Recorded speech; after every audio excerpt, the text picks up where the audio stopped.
जिस तरह railway station पर वेटिंग रूम होता है, उसी तरह भारत के आर्कियोलॉजी जो थी इतनी बेहतरीन हमारी स्थापत्य कला थी कि मंदिर में भी वेटिंग के लिए मंडप बनाए गए थे। और मंडपों की भी कैटेगरी थी, एक छोटा मंडप, मझिला मंडप, मेन मंडप। तो यहाँ रहेंगे। अभी धीरे धीरे अगरबत्ती इलायची दाना हेन तेन निकाल रहा है। जो थाली लेके रेडी है वो यहाँ, जना का अबे रेडी नहीं है वो यहाँ। और अभी कोनो खोज रहा है कि रे चाचा कहाँ गई नो रे, चाची तो ए चाची नारियल छूट गई, अब का हुई, अगरबत्ती, चंदन। तो जिस तरह से राम मंदिर में बहुत अच्छी कलाकारी की गई है। हम कहे बबुआ जो तुमको अच्छी कलाकारी कर रहे हो ना, ये तुम्हारे दादा परदादा भी नहीं थे ना, तो हमारे यहाँ ये शैली प्रचलित में था। जब अमेरिका ब्रिटेन में जेसीबी की खोज नहीं हुई थी ना, तो हमारे देश में ऐसी मंदिरें बनाई जा चुकी थी। इसीलिए दयानंद सरस्वती पगला थे जो बोले थे वेदों की ओर लौटो। कहा गया था वेदों की ओर लौटो। 2021 में बन रहा है। कब का मॉडल है ये? मौर्य काल का मॉडल है, मतलब आज से 2000 साल पहले का मॉडल है भारत पे। इसीलिए ना भारत को सोने की चिड़िया कहा जाता था। तो राम मंदिर जो बनाया जा रहा है ये कोई मॉडर्न टेक्नोलॉजी, मतलब ये डिजाइनिंग नहीं, ये नागर शैली है। हाँ, मॉडर्न तरीके का यूज भले हो रहा है। इसलिए कहा भारत की जो संस्कृति जो थी, ये जो डिजाइनिंग थी, ये आज का नहीं है, बहुत पहले का ही है। ये हो गया आपका गर्भगृह। पूरे मंदिर का सबसे मेन चीज क्या होता है? गर्भगृह। लेकिन सब लोग ध्यान से सुनो भैया, गर्भगृह में ही मेन दर्शन होता है।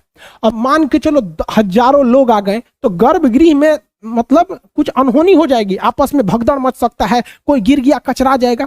इसलिए इसके आगे एक और गुंबद बनाया जाता था जिसे हम मंडप कहते थे। लेकिन मंडप में भी जिनका प्रसादी रेडी है वो यहाँ रहेंगे, जिनका प्रसादी रेडी नहीं है वो यहाँ रहेंगे। अभी धीरे धीरे अगरबत्ती इलायची दाना हेन तेन निकाल रहा है। जो थाली लेके रेडी है वो यहाँ, जना का अबे रेडी नहीं है वो यहाँ।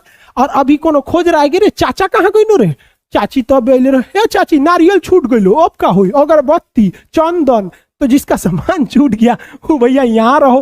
तो मंडप कई ठो बनाए जाते थे, क्योंकि कई कैटेगरी का भक्त आता है। सब कई को हुआ आके खोजता है, ये माई नारियल छूट गई लो, अरे सोच रहा थोड़ा छूट गई लो, थोड़ा तैयारी नहीं समझ में आता है। मंदिर में गए हो तो सब चीज लेके जाओ यहाँ पर। तो ये लाल सिग्नल, ये येलो सिग्नल, ग्रीन सिग्नल, आप ऐसे नॉर्मली समझो, ऐसा कोई कैटेगरी नहीं होता है। हम आपको समझाने के लिए कह रहे हैं कि यहाँ वेटिंग वाले लोग रहते हैं जो गर्भगृह में जाने के लिए रेडी रहते हैं। गर्भगृह में जाके आपको परिक्रमा करना होता है, आप परिक्रमा करके निकल जाइए। जिस तरह रेलवे स्टेशन पर वेटिंग रूम होता है, उसी तरह भारत के आर्कियोलॉजी जो थी इतनी बेहतरीन हमारी स्थापत्य कला थी कि मंदिर में भी वेटिंग के लिए मंडप बनाए गए थे। और मंडपों की भी कैटेगरी थी, एक छोटा मंडप, मझिला मंडप, मेन मंडप। इसका जो शिखर होता था वो सीढ़ी नुमा न होकर धीरे धीरे धीरे धीरे रेखीय एक रेखा में जाता था और धीरे धीरे धीरे बाउंड ये गैप होता था। जहां ये चूड़ी जैसा बनता था उसे आमलक कहते थे। उसके ऊपर कलश रखा जाता था, आमलक के पास झंडा फहरा दिया जाता था। यहाँ दो टाइप की सीढ़ी थी, पहला को कहते थे जगती, दूसरा को कहते थे पीठ। और उसके नीचे ही ससुरा यहाँ चप्पल उतार दो। एक आदमी बैठे रहता था, ये मम्मी आप जाइए हम चप्पल देख रहे हैं। यार चप्पलों बहुत चोरी हो जाता है। चोरी नहीं होता है, बदल के लोग चल जाते हैं। चप्पल कहाँ उतार दो भैया? पहली सीढ़ी से उधरे उतार दो। पवित्र होके ही आपको पहली सीढ़ी पे रखना है। तो जो शुरुआत की कुछ सीढ़ियां छोटी छोटी होती हैं उन्हें हम कहते हैं जगती। जगती के बाद एगो चबूतरा, क्योंकि मान लीजिए है ना एगो फैमिली से 10 आदमी गया है, तो जो पहले उतार लेगा चप्पल वहीं आ जाके खड़ा हो जाएगा, कहेगा क्या मम्मी आपका सैंडल महंगा है, होने चोरवा के रखिए। दीदी रे तोर कल है कि नया है, तो चोरवा के रख, तो और सैंडल महंगा है, चोरवा के रख गायब हो जाएगा।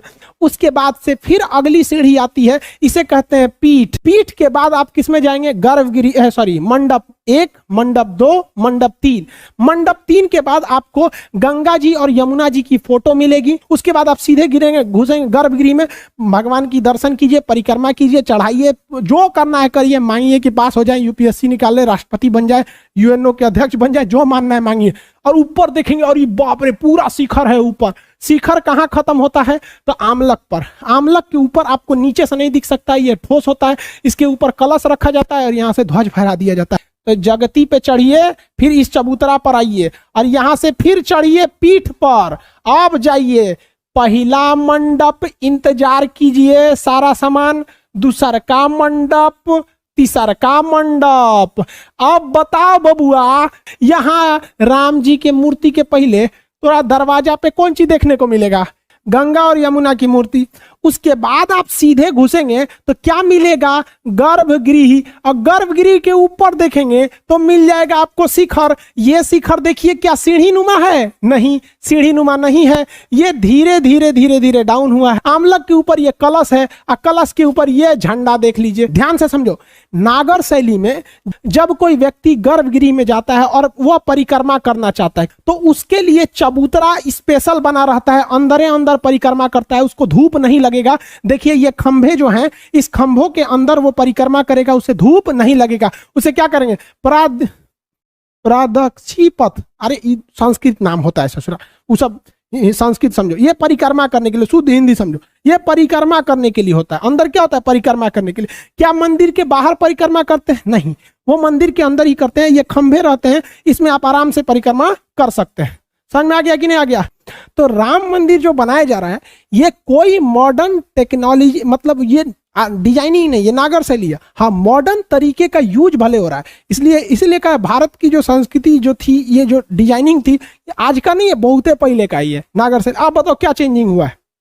हाँ, थोड़ा सा जेसीबी वगैरह मशीन आ जाएगी, फिनिशिंग थोड़ा सा ठीक आ जाएगा, लेकिन शैली में क्या चेंजिंग आया है?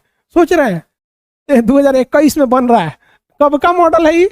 मौर्य काल का मॉडल है, मतलब आज से 2000 साल पहले का मॉडल है भारत पे। इसीलिए ना भारत को सोने की चिड़िया कहा जाता था।